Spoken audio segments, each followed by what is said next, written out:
जय हिंद जय चंपारण दोस्तों, मैं हूँ केशव राणा और जिस टॉपिक पर हम आपसे डिस्कस करेंगे वो आपको बताएगा कि पढ़ाई किया हुआ लंबे समय तक कैसे याद रखें। यानी कि इस टेक्निक के इस्तेमाल से जहां आप एक तरफ अपनी क्लास में नंबर 1 बनेंगे, वहीं दूसरी तरफ यदि आप किसी न किसी प्रतियोगिता परीक्षा का हिस्सा हो तो आप उसमें ज़्यादा से ज़्यादा मार्क्स स्कोर कर सकते हैं। लेकिन इसको बताने के पहले सबसे पहले मैं आपका बेसिक क्लियर कर देना चाहता हूँ और इस बेसिक क्लियर करने के क्रम में मैं आपको बताना चाहूँगा कि इसके लिए आपको कंसंट्रेशन का इस्तेमाल करना पड़ेगा, कंसंट्रेशन टेक्निक का इस्तेमाल करना पड़ेगा, क्योंकि इस कंसंट्रेशन टेक्निक के इस्तेमाल से आप वो हासिल कर सकते हैं जो शायद किसी ने सपनों में भी सपना नहीं देखा होगा।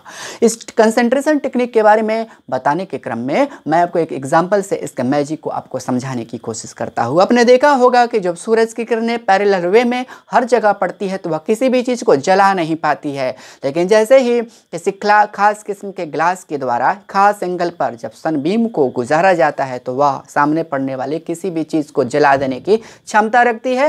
And that is a magic of sunbeam, that is a magic of concentration, that is a magic of utilising your mind in the proper manner. आपने नाम सुना होगा स्वामी विवेकानंद जी के बारे में। उनके बारे में कहा जाता है कि कंसंट्रेशन के बदौलत वह किसी भी चीज़ को जब एक बार पढ़ लेते थे तो वह हमेशा हमेशा के लिए उनको याद हो जाता था। उनके बारे में कहा जाता है कि वह 700 पेज की जो किताबें हैं उसको वह 1 घंटे में पढ़ जाया करते थे, और जब भी कोई व्यक्ति विशेष अगर उस पुस्तक से संबंधित कोई भी सवाल जब उनसे पूछता था तब वह लाइन बाय लाइन उस चीज़ का आंसर बताने की क्षमता रखते थे, और वह चीज़ उनके अंतःचेतना में, मन स्थिति में, मानसिक अवस्था में काफ़ी लंबे समय तक के लिए स्टोर हो जाती थी। अगर वह मैजिक स्वामी विवेकानंद जी के द्वारा किया जा सकता है तो फिर हम और आप उस चीज़ का हिस्सा क्यों नहीं बन सकते हैं, हम उस बुलंदी को क्यों नहीं हासिल कर सकते हैं। तो दोस्तों, इस कंसंट्रेशन को बिल्डअप करने के लिए आपको ध्यान योग का सहारा लेना पड़ेगा, आपको मेडिटेशन का सहारा लेना पड़ेगा, इसके लिए आपको योगा का सहारा लेना पड़ेगा, और इसके लिए आपको त्राटक का सहारा लेना पड़ेगा, जिसके बारे में मैं फिर कभी किसी अन्य वीडियो में आपको बताऊँगा। लेकिन आज अपने इन रणनीतियों से रूबरू कराना चाहूँगा जिसके इस्तेमाल से आप कम समय में ज़्यादा से ज़्यादा आप अपने माइंड में स्टोर कर पाएंगे। कम समय में कम स्टडी करके आप ज़्यादा से ज़्यादा आप मटेरियल्स को अपने अंतःचेतना या मानसिक अवस्था में स्टोर करके ज़्यादा से ज़्यादा बड़ा स्तर पर आप रैंकर बन सकते हैं, आप अचीवर बन सकते हैं। तो दोस्तों, इसके लिए आप हमारे साथ बने रहिए और हमारी रणनीतियों से आप एक एक करके रूबरू होते रहिए, जो आपको एक रैंकर बनाने की क्षमता रखता है, जो आपको एक अचीवर बनाने की काबिलियत खुद में रखता है। तो चलिए दोस्तों, हम बात करते हैं इसके लिए पहली रणनीति से आपको रूबरू कराते हैं, और पहली रणनीति कहती है कि इसके लिए आपको टेक्निक ऑफ आर्टिफिशियल इंटरेस्ट का सहारा लेना पड़ेगा। सवाल उठता है कि आर्टिफिशियल इंटरेस्ट क्या होता है। आर्टिफिशियल इंटरेस्ट का मतलब हुआ एक ऐसा इंटरेस्ट जो आप में है ही नहीं, यानी कि आपको एक डमी इंटरेस्ट खुद में क्रिएट करना पड़ेगा। यानी कि माइंड जो होता है, जो मन मस्तिष्क को होता है, उसको इस चीज़ से कोई फ़र्क नहीं पड़ता है कि आपने उसको पॉजिटिव कमांड दिया या फिर नेगेटिव कमांड दिया, लेकिन माइंड को इससे ज़रूर फ़र्क पड़ता है कि आपने उसको कमांड कैसा दिया। यानी कि अगर आप अपने मन मस्तिष्क को अगर ये आप कमांड देते हैं कि आपको वह पार्टिकुलर सब्जेक्ट काफ़ी अच्छा लगता है, उसमें काफ़ी ज़्यादा आपको मज़ा आता है, भले ही वो आर्टिफिशियल है, भले ही वो डमी है, लेकिन जब एक ही चीज़ का बार बार रिपीटेशन किया जाए पूरे भरोसे के साथ, पूरे विश्वास के साथ, तो वह सचमुच हकीकत के जमी पर साकार हो उठता है। आपने देखा होगा कि इस दुनिया में भगवान नहीं है, लेकिन भगवान के प्रति जो आपकी जो आस्था है, बार बार उसका जो रिपीटेशन है, वह पत्थर में भगवान पैदा कर देता है। अगर पत्थर जैसा चीज़ में आपकी आस्था के बदौलत भगवान पैदा किया जा सकता है, तो फिर आप अपने भरोसे के बदौलत किसी खास या पार्टिकुलर सब्जेक्ट में वह विश्वास, वह आस्था क्यों नहीं पैदा कर सकते हैं। तो दोस्तों, आपको इसके लिए इस्तेमाल करना पड़ेगा जो पहली टेक्निक से मैंने आपको रूबरू कराया, वह है टेक्निक ऑफ आर्टिफिशियल इंटरेस्ट का सहारा लेना पड़ेगा। अब हम बात करते हैं दोस्तों रणनीति नंबर 2 की।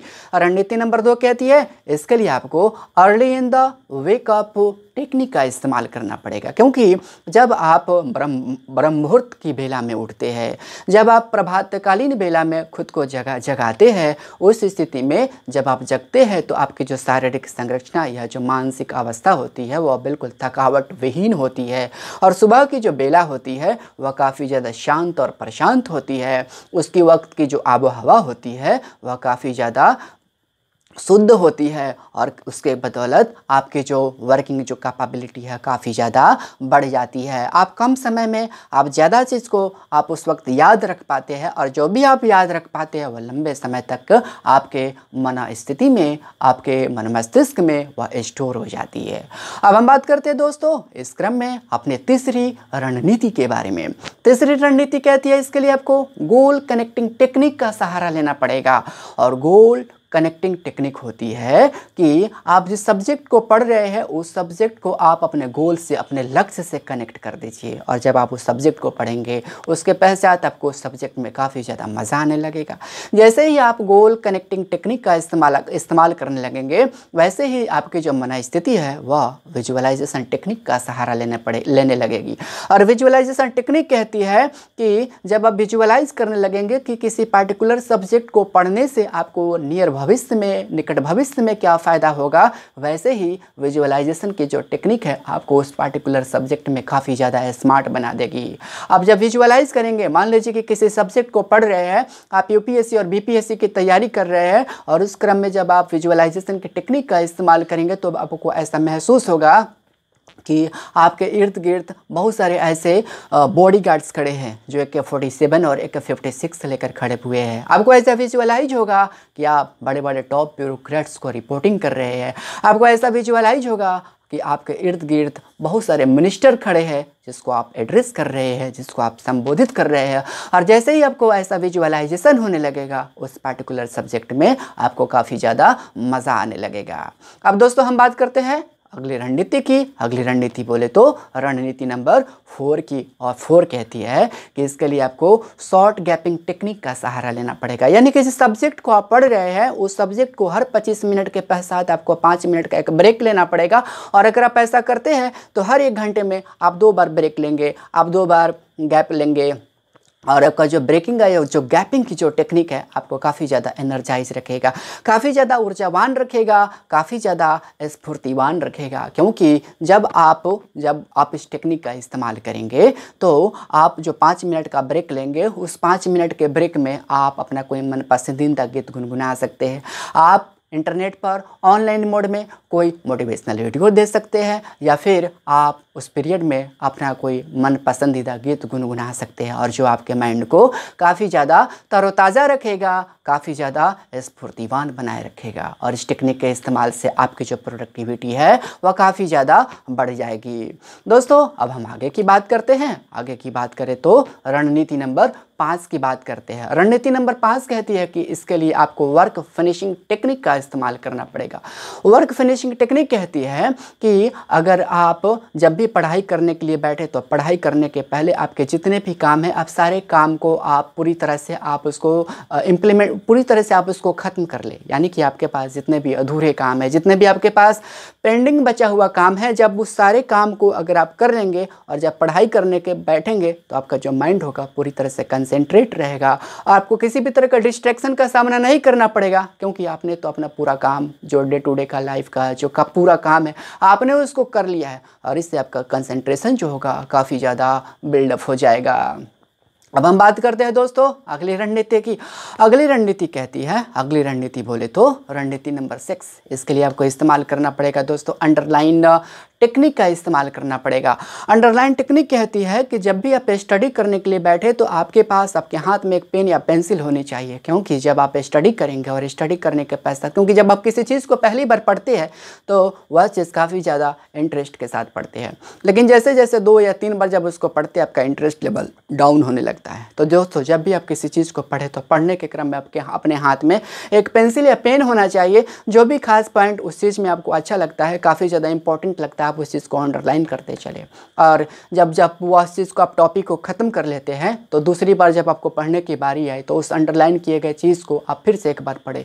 इससे आपका जहाँ एक तरफ कंसेप्ट क्लियर होगा वहीं दूसरी तरफ जब आप अपना नोट्स बनाएंगे तो वह नोट्स आपको लंबे समय तक आप उसको मेमोराइज रख पाएंगे क्योंकि वह आपका खुद का बनाया हुआ है, क्योंकि उसमें आपका जो कंसेप्ट है वह काफ़ी ज़्यादा क्लियर होगा और इस तरह से आप एक रैंकर बनने की रफ्तार में आगे की तरफ चल पड़ेंगे। आगे की बात करते हैं दोस्तों, आगे की बात करें तो रणनीति नंबर 7 की हम बात करते हैं। रणनीति नंबर 7 कहती है इसके लिए आपको रिवीजन टेक्निक का इस्तेमाल करना पड़ेगा। रिवीजन टेक्निक क्या होगा कि जो आप पढ़ते हैं, पढ़ने के लिए और उस चीज़ को लंबे समय तक अगर आप याद रखना चाहते हैं, स्टोर रखना चाहते हैं दोस्तों, तो इसके लिए आपको रिवीजन टेक्निक का इस्तेमाल किस तरह से करना पड़ेगा उसका तरीका आप जान लीजिए। पहली चीज़, जब आप किसी चीज़ को याद करते हैं तो याद करने के बाद उस चीज़ को आप लिखने की कोशिश करिए। जब उस चीज़ को 2 या 3 बार आप लिखेंगे तो जाहिर सी बात है वह आप में लंबे समय तक याद रहेगा। उस चीज़ को लिखने, आप जब उसको रिवीजन कर रहे हो, आप उसको लिखने की कोशिश कर रहे हो, तो उससे आप मल्टीपल चॉइस क्वेश्चन बनाइए। इससे क्या होगा, उस चीज़ को लंबे समय तक याद करने में आपको सहूलियत मिलेगा। आप जिस चीज़ को याद कर रहे हो, जिस चीज़ से आपने मल्टीपल चॉइस क्वेश्चन बनाया हो, जिस चीज़ को आप 2 से 3 बार लिखने की कोशिश कर रहे हो, उस चीज़ को आप अपने दोस्तों के साथ डिस्कशन करें, क्योंकि जब आप उस चीज़ को अपने दोस्तों के साथ डिस्कशन करेंगे तो इस क्रम में वह लंबे समय तक आपके मन मस्तिष्क में स्टोर हो जाएगा और इस तरह से आपकी जो रैंकर बनने की जो चाहत है उसको काफ़ी ज़्यादा बल मिलेगा। अब हम बात करते हैं दोस्तों नेक्स्ट रणनीति की। नेक्स्ट रणनीति बोले तो उसको कहते हैं रणनीति नंबर 8। रणनीति नंबर 8 कहती है दोस्तों, इसके लिए आपको बेड टेक्निक का इस्तेमाल करना पड़ेगा। बेड टेक्निक कहती है कि जब भी आप सोने के लिए जाए तो सोने के आधे घंटे पहले, सुबह से लेकर के शाम तक या रात तक, उस दिन आपने क्या क्या किया है, किस घंटे में कौन सा काम किया है, उस चीज़ को आप मेमोराइज़ करने की कोशिश कीजिए। क्योंकि अगर जब आप ऐसा करेंगे तो आपका जो ब्रेन का जो मसल्स है उसको काफ़ी ज़्यादा एक्सरसाइज करना पड़ेगा, उस पर काफ़ी ज़्यादा प्रेशर पड़ेगा और इसके इस्तेमाल से जब आप लाइन बाय लाइन, जब आप ऑर्डर वाइज जब याद करने की कोशिश करेंगे कि आपने किस समय क्या किया, 2-3 दिन 4 दिन जो आपको काफ़ी ज़्यादा मुश्किलात का सामना करना पड़ेगा। लेकिन दोस्तों अगर इस ट्रिक को आप फॉलो करते हैं तो हर चीज़ आपको क्रम में याद होने लगेगा और इस टेक्निक के इस्तेमाल से आप भी रैंकर या अचीवर बनने की कतार में आगे की तरफ बढ़ चलेंगे। दोस्तों अब हम बात करते हैं नई रणनीति की। नई रणनीति की बात करें तो इस रणनीति को रणनीति नंबर हम 9 कहेंगे और रणनीति नंबर 9 कहती है इसके लिए आपको variety of ways of learning technique का इस्तेमाल करना पड़ेगा। यानी कि आपको पढ़ने का जो तरीका है उसमें काफ़ी ज़्यादा बदलाव लाना पड़ेगा। इसके लिए आपको क्या करना पड़ेगा कि आपको अपने वाट माइंड मैप का इस्तेमाल करना पड़ेगा। यानी कि किसी चीज़ को जो अब आप याद करते हैं, किसी चीज़ को अगर आप पढ़ते हैं तो उसको आपको मन मस्तिष्क में एक तस्वीर तैयार करना पड़ेगा, एक स्टोरी तैयार करना पड़ेगा और उस स्टोरी से उस पार्टिकुलर टॉपिक को कनेक्ट कर देना पड़ेगा। जैसे ही आप कनेक्ट करेंगे वह चीज़ आपको लंबे समय के लिए याद हो जाएगी। आपने देखा होगा कि जब फिल्में आप देखते हैं तो वह फिल्म का हर स्टोरी, हर एक डायलॉग आपको लाइन बाय लाइन याद रखता है, क्योंकि उस चीज़ का जो सीन जो होता है आप अपने मन मस्तिष्क में क्रिएट कर देते हैं, जिसके कारण उसकी जो कहानी या जो तस्वीर होती है लंबे समय तक आपको याद रहता है। तो इसके लिए आपको different variety of learning technique का इस्तेमाल करना पड़ेगा। कभी इसके लिए आपको गूगल का सहारा लेना पड़ेगा, कभी इसके लिए आपको यूट्यूब का सहारा लेना पड़ेगा, कभी इसके लिए आपको क्लास नोट्स का सहारा लेना पड़ेगा, कभी इसके लिए अपने मित्रों से आपको डिस्कशन करना पड़ेगा और इस मेथड से आप किसी भी चीज़ को लंबे समय तक स्टोर रख पाएंगे और जिसके बदौलत आप रैंकर बनने की कतार में आगे की तरफ बढ़ चलेंगे। और दोस्तों इस कड़ी में लास्ट ट्रिक की बात करते हैं, लास्ट रणनीति की बात करते हैं और लास्ट रणनीति कहती है सेल्फ एप्रिसिएशन टेक्निक। यानी कि इस टेक्निक के इस्तेमाल से आप खुद को प्रशंसा कीजिए कि आप 1 मंथ पहले क्या थे और आज आपका परफॉर्मेंस क्या है। आपका जो परफॉर्मेंस 1 वीक पहले क्या था और आज का परफॉर्मेंस आपका क्या है, और उसके लिए खुद को शाबाशी दीजिए, खुद को सेल्फ एप्रिसिएट कीजिए, खुद को सेल्फ एडमायरेशन कीजिए। और दोस्तों ये वो तरीका है जिसके इस्तेमाल से आपका जो अचीवमेंट होगा वह काफ़ी कमाल का अचीवमेंट होगा और आप भी एक रैंकर बनने की कतार की तरफ बढ़ चलेंगे और आप भी एक अचीवर बन जाएंगे। अगर आप यूपीएससी या बीपीएससी जैसे रेपुटेड कंपटीशन की तैयारी करते होंगे तो दोस्तों मैं दावे के साथ कह सकता हूँ कि यह चीज़, जो तकनीक, जो रणनीति मैंने आपको बताई है, जिस रिसर्च एंड डेवलपमेंट का इस्तेमाल करके, जिस हार्डवर्क के द्वारा, जिस स्टडी टेक्निक के इस्तेमाल से, हार्ड वर्क के द्वारा, जिस स्मार्ट वर्क के बदौलत मैंने जो ये एक सामग्री जो जुटाई है आपके लिए, आप इस टेक्निक को फॉलो कीजिए दोस्तों। और मैं दावे के साथ कह सकता हूँ कि इसके इस्तेमाल से आप नंबर 1 बन सकते हैं, आप अचीवर बन सकते हैं और आप रैंकर बन सकते हैं। तो दोस्तों आज इस वीडियो में इतना ही, मिलते हैं कल एक नई वीडियो में एक नए अंदाज के साथ। तब तक दोस्तों आप सभी अपना ख्याल रखिएगा। जय हिंद, जय चंपारण।